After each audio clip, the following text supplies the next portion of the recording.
ഒരിക്കൽ ഒരു കാട്ടിൽ സുഹൃത്തുക്കളായിരുന്ന രണ്ട് സിംഹങ്ങൾ തമ്മിൽ പിണങ്ങി.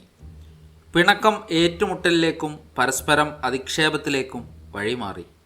അങ്ങനെ ആ രണ്ട് സിംഹങ്ങൾ ദിവസങ്ങളോളം പരസ്പരം മിണ്ടാതെ നടന്നു. ഒരു ദിവസം ആദ്യത്തെ സിംഹത്തിൻ്റെ കുഞ്ഞിനെ ഒരു കൂട്ടം കഴുതപ്പുലികൾ പിന്തുടർന്ന് ആക്രമിക്കാൻ ഒരുങ്ങി.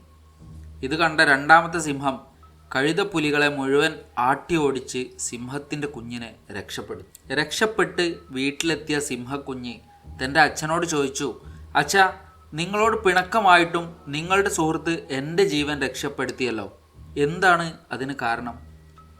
സിംഹം തൻ്റെ കുഞ്ഞിനോട് പറഞ്ഞു, അതാണ് മോനെ സൗഹൃദം. ഒരു പ്രതിസന്ധി വരുമ്പോഴാണ് യഥാർത്ഥ സുഹൃത്തിനെ തിരിച്ചറിയുന്നത്.